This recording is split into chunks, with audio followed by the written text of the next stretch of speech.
Hindsighters, thank you for tuning in to Hindsight Media Radio 103.5 FM, where there's always something good to talk about.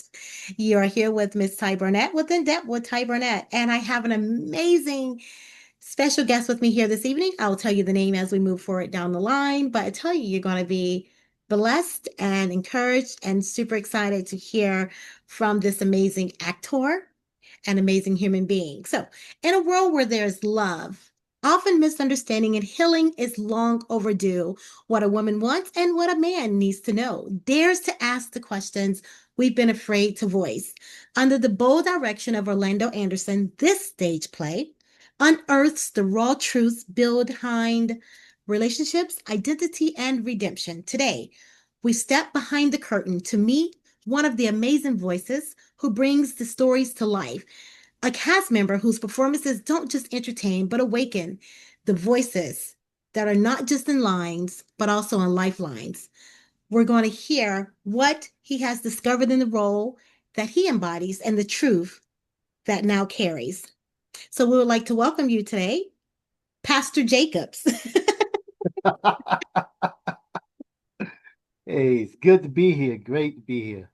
Absolutely. So, Pastor Jacobs, well, that's his character in the play. His name is Otis Jackson. So he is definitely a renowned actor in so many things. So we're going to ask you to go ahead and share a little bit about your background. Tell us where you come from, who you are yesterday, today, and moving forward. Okay, who am I? Um, I grew up in a small town in North Carolina called Nashville, which is one of 12 Nashvilles in the United States. And most people don't know that. I'm a graduate of North Carolina A&T State University, which is located in Greensboro. Aggie Pride. Aggie Pride all the time. And yeah, my background, I taught for 31 years in North Carolina before relocating to Georgia a few years ago. And I've also refereed high school and collegiate basketball and football from from a junior year in college up until a couple of years ago when I finally stepped off the field. Um, and as far as my acting career goes, it began as a background actor in 2010. Always remember that day, season 3, episode 9, Drop Dead Diva, and that's kind of how I got my beginnings and began studying with at Premier Actors Network with Dwayne Boyd in 2013 and been moving forward ever since, which has also included stops with Tom Scott with Actors Gym, as well as Aaron Bethea with Greenlight Acting Studio in Kennesaw. Wow. Yeah, I mean, Awesome. that's a little bit of my about that part of background. But the first movie I ever did was with my first year actually in 2013 with Tone Brown with Twisted Fate. Oh, that is so amazing. Now, you also have a background in refereeing, correct? Yes, I do. Yeah, tell us a little bit about that. How is that? You're coming from a vast background from acting and you're referee. Speak to that. Okay. Yeah. My refereeing, my my journey actually started when I was probably 10 or 11 years old. My dad was a referee until I started playing in middle school. So I started in college my junior year, uh, and I actually began doing women's college basketball my senior year in college. And it had a long career in that as well as football. On the football side of the journey, I worked in CLAA for several years before moving to MEAC for, uh, I guess, 13, 14 years also. That journey in basketball, football has included 3 basketball state championships in North Carolina, uh, Shrine Bowl uh, of the Carolinas, included FCS playoff games, several of them. And I guess the very last game I officiated was the Georgia 2A state championship football game back in December 29th of 2020. And I chose to leave the game before the game left me. Oh, wow. Yeah, sometimes your butt, I still had my legs, my knees still good. You can't stay too long, and the physical pounding on your body can take its toll. Absolutely, absolutely. So if we were to pivot, tell us what inspired you to join the cast of What a Woman Wants and What a Man Needs to Know. Well, I like to put it out there as an audition, and we had met actually when I was filming another movie, Curfew Sins of the Father. And so I went in to audition for it, and normally I had kind of stayed away from stage plays a lot of times because of the time commitment you have to make for it. Hmm.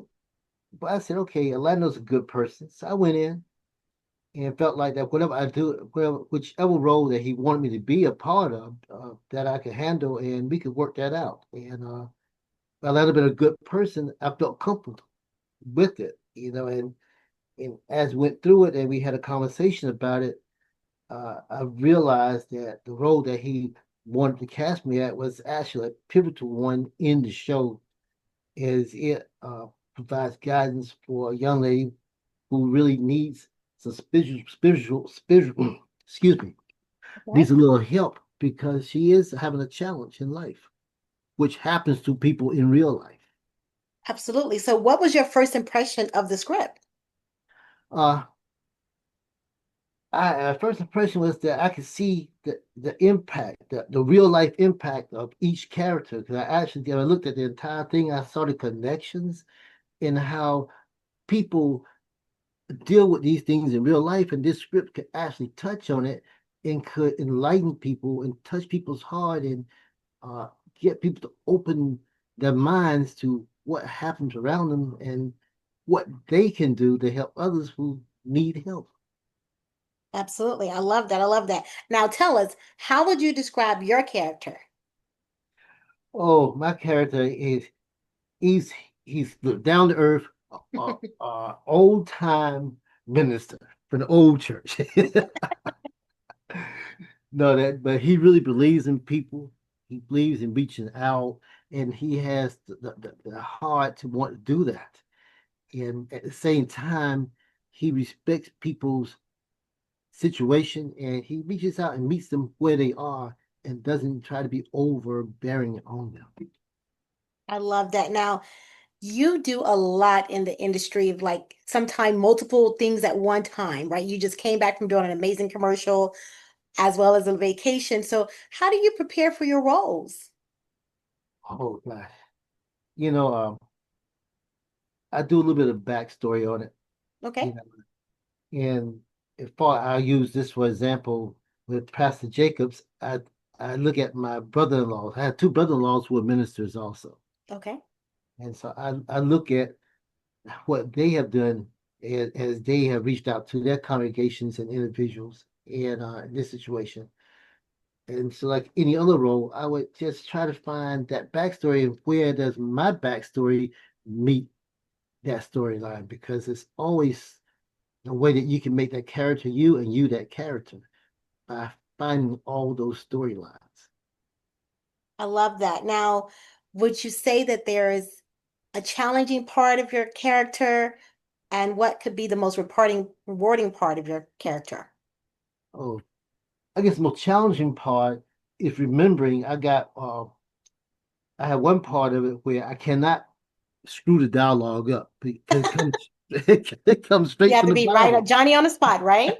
Yeah, I can't improvise. I got to say it word for word, and I guess that's the most challenging thing is to make sure the understanding that there's some things with this character that when quotes come directly from the Bible, you need to be specific and make sure you hit every word and don't add your own twist to it.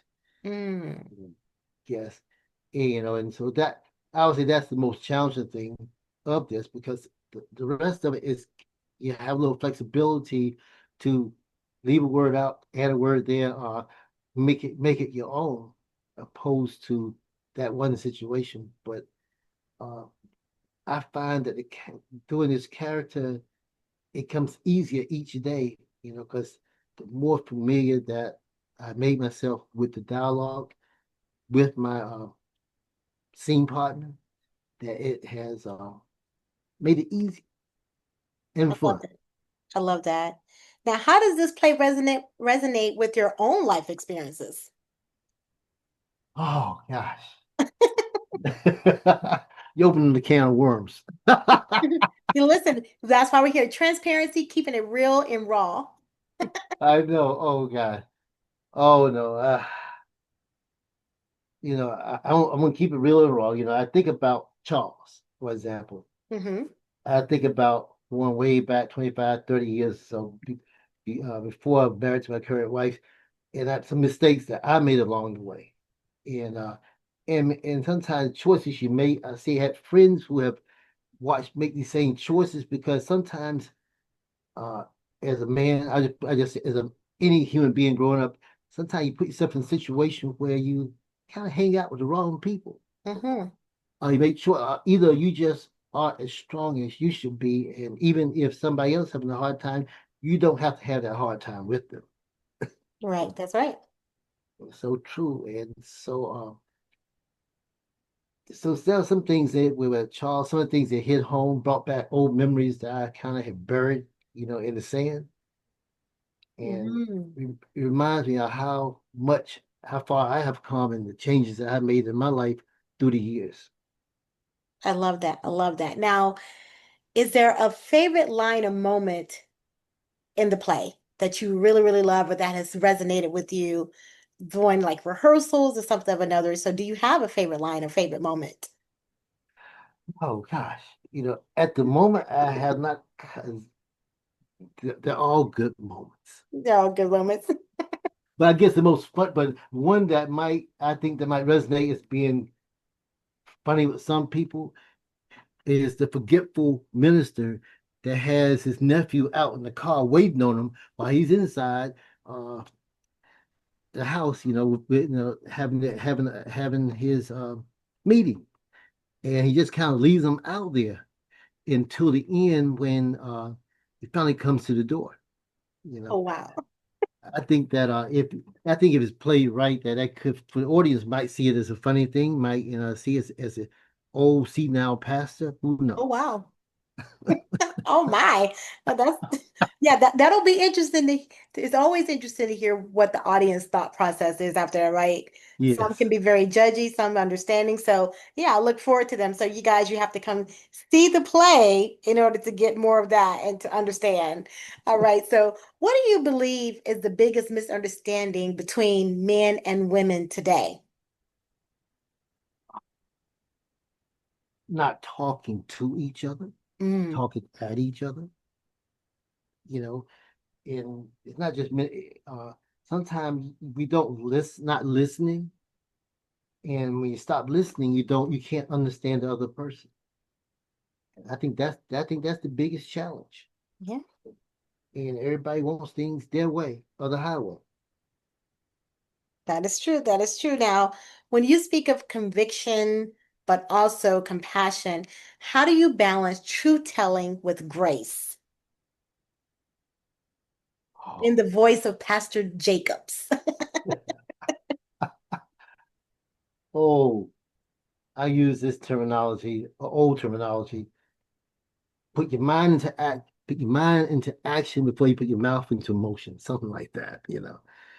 Evaluating the situation. You know, so- uh, know, knowing who you're talking to, and Hmm. some people are fragile, and you can't be blunt. You kind of have to ease into it. But if you know this person is kind of strong-willed, then you may have to be strong-willed with them, and it's going there strong.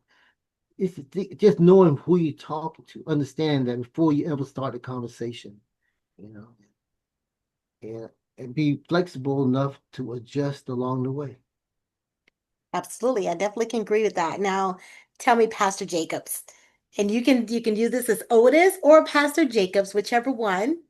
Okay. If you had a love playlist, what three songs would be on it? Take your I time. don't Take your know. time. What three, what three songs would be on it? I'll go with Minnie Riperton. Loving Oh, You. That's an old song. That goes way back, doesn't it? well, that's good stuff. Okay. I think I'm gonna go to Earth, Wind, and Fire. Keep your head to the sky. Okay. And yeah, I'm gonna go to the Commodores. I got what's the name of that song? Jesus. Okay. Look at you.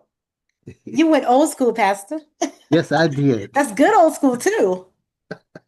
Listen, even the young kids nowadays are trying to what redo the tracks and do some covers, Yeah. right? Of these Mhm. amazing where it started at. That's Yes. still relevant today.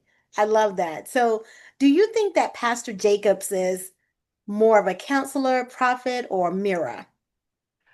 Uh More of a counselor. Okay. Yeah, that's what I think. Okay. How much of Pastor Jacobs is directly within you, and how much of Pastor Jacobs did you have to discover? Ooh,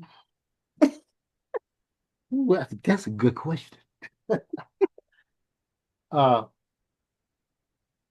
you know, when I think about where I am now, I think the emotional side of him, really caring about what was happening with the others. I think that's very much a part of me as well as Pastor Jacobs. Hmm. Yeah, and so with that much said, it made it easy because I understood that, like I said, he's with more counseling more than just being that fire and brimstone type preacher going in there and talking to the young lady. So it was easy, I guess. I guess I'm answering the question, right? I Yes. guess it all it, it kind of he became part of me. I can see that Hmm. being part of me. I love that. I love that. Now, do you approach faith-based characters differently than secular ones? I know that there are two different sides of it, but some people stay in one character mind frame. But how do you approach faith-based characters differently than secular ones? Uh, then once again, you go to the backstory. It's well, first of all, I've discovered that I enjoy doing things differently, not being typecast. That way, you can make an approach, go study it from that viewpoint, and you can bring yourself down to where you can be you're that calm person if you're in uh, a secular if you're doing a faith-based situation. Like the movie I did last year, it's still in post-production, that Summer with God, where I played an angel. It came back in the shape of my daughter's. She saw me as her dad that had passed away. And then you go to uh, the movie that I shot before that called Curfew Sins of the Father, where I had to be a little bit more of a I won't say violent, but I had to have more of a type of character. Imagine a detective that has secrets and stuff, Hmm. and being able to separate the two. So uh, I don't know if I can answer the question or not, but uh, either way, I find it's about digging into the character. And once again, going back to the backstory of being able to make that be flexible to adjust to where you're going. And so I look at a Denzel Washington, a Morgan Freeman, and how they have played various characters.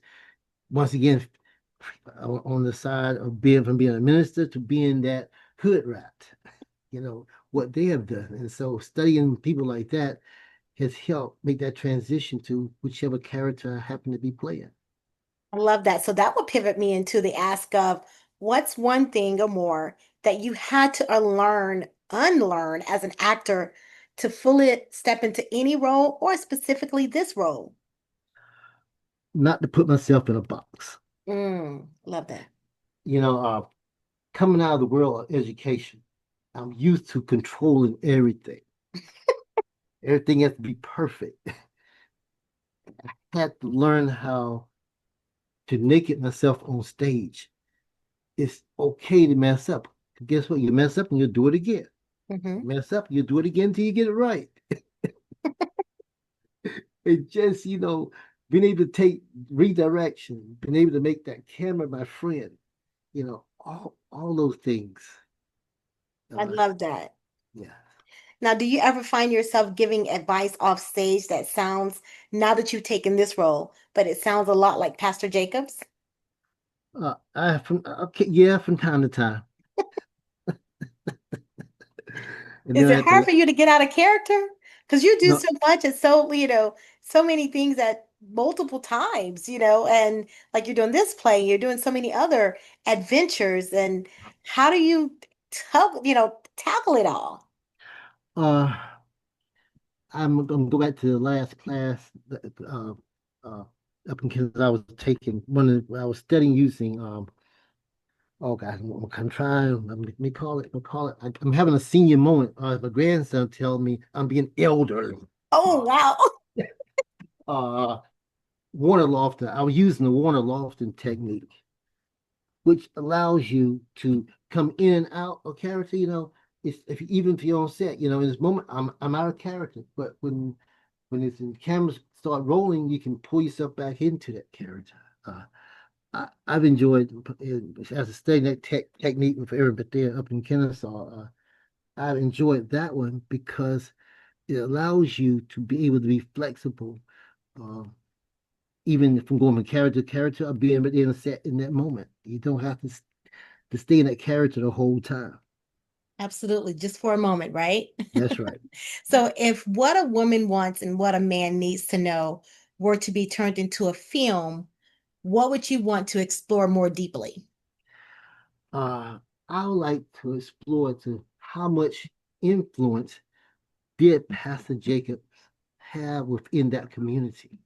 Mm, You know, because this here is just brief, but in the movie, I'm sure it would expand, and you would see that he's touching more than just this one character. okay. I love that. I love that. Now, what do you think a woman wants to know or a woman wants and what a man needs to know in your own words? So, what does a woman want and what does a man need to know? A woman wants understanding, Mm, respect, and a man needs to understand, know how to give her that without being selfish, without being overbearing. I love that. So, in the mind of audiences, what do you hope the legacy of your character, Pastor Jacobs, will leave behind?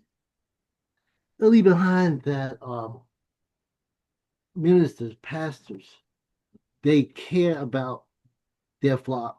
They care about people, and they also want to be thought of as being human. Okay.